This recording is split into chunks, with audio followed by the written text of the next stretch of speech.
Hey there, BookTube. It's your common law stepdad, Buck, and I'm back here with another episode of Buck's Books. Right now I am stranded. Not stranded because I'm still driving, but I am very much in the middle of nowhere, and I'm stuck behind the slowest truck in America on this winding mountain road going through New Mexico, and there's no service, and there hasn't been for like 20 minutes.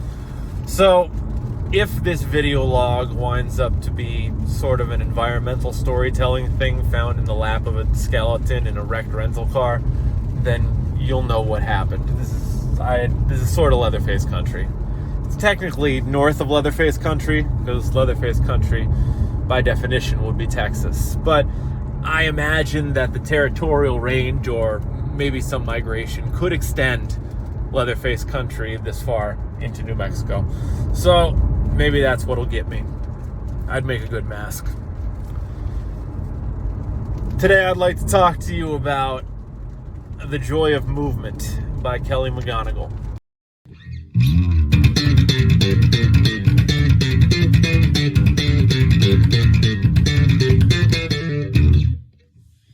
Sweet Kelly McGonigal wants you to know that Sweet Kelly McGonigal wants you to know that the joy of movement is drugs. Well, the joy of drugs is actually something that you can simulate with movement. All of it relates to the endocannabinoid receptors.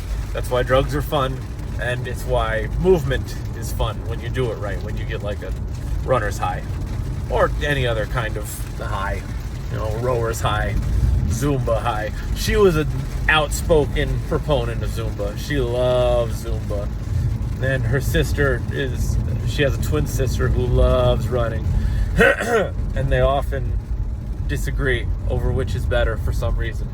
Because the sister doesn't understand how she couldn't want to incrementally improve and have evidence of that. And Kelly doesn't understand why her sister can't just like hang out and dance. Why is it always got to be attached to numbers? Just hang out and dance. So, Kelly is a psychologist, and she put together... This might be a passing lane. It's not.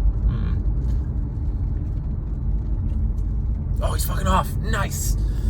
So, Kelly is a psychologist, and she did all of these meta-analyses, and I think a couple studies of her own, where she established that the endocannabinoid receptors increase in density and concentration when you use that part of the brain, and that part of the brain is used when you exercise. And not only do you feel better in general, but it becomes easier for you to feel better in the future. So you do actually get addicted to exercise in the same way you get addicted to anything else. To the point where the response systems are the same. So like the example she gave was if somebody's big into, say, weightlifting, and they encounter something in the wild, just going about their day, that reminds them of weightlifting, they start to get cravings in the same way that somebody who smokes cigs gets cravings for a cigarette when they see something that triggers that in their mind. When they see something in their environment that reminds them of smoking cigarettes, which is true but wild. She talks about how effective it could be in treatment of substance use disorder, which is ultimately just cross-addiction, but cross-addiction to something healthier.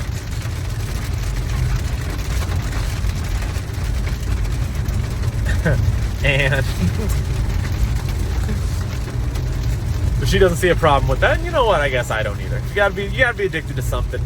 You may as well be addicted to something good, something healthy, something beneficial for other people. Which exercise will be, because everybody wants their husband or son or significant other or whatever, or father, to be strong. No one would prefer a weak one of any of those things. And that goes for the lady side too. Everybody would prefer you to be strong. Everyone would prefer you to be reliable and conscientious and consistent. No one is ever like, I just wish my dad were weaker and worse. Like, that's not something that happens. So most of the thrust of the book was pro-sociality. It was talking about how this is sort of like the rainbow bridge to Asgard here that'll get you to a greater sense of community and a greater willingness to affiliate with said community and contribute to it. It builds and strengthens your support network.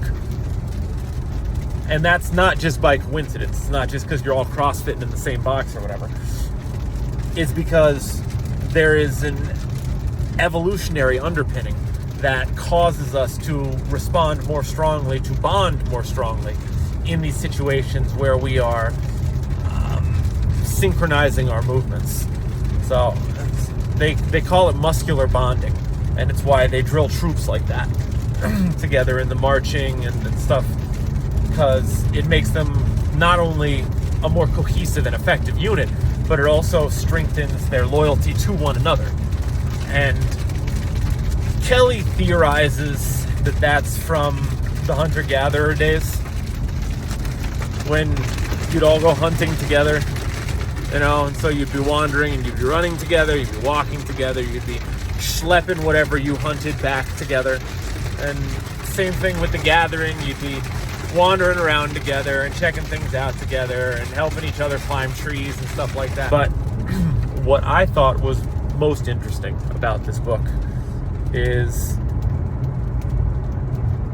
regular exercise actually makes you a better person, because it lowers the threshold you have for connection, for what makes a connection. So if you are regularly engaging in this moderate intensity exercise, because too much or too little isn't going to do anything, but moderate intensity releases the endocannabinoids and also some serotonin and oxytocin, which make you feel better. It has an antidepressant effect. But over time, anything you practice will change the structure of your brain like any other muscle. So the areas of your brain that respond to not only the exercise, but also the associated sense of connection,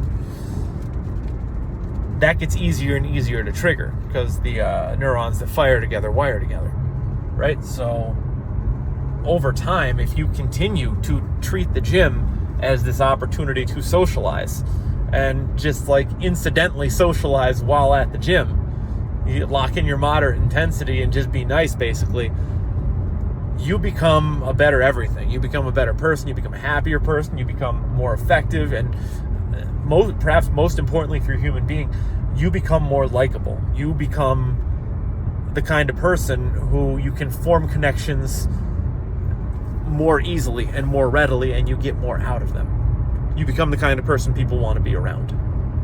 And I had never encountered that before in the well. I thought that was really neat. All right, so that's all I have to say about this one. This is going to be a shorter one because I keep getting interrupted by sudden rain squalls.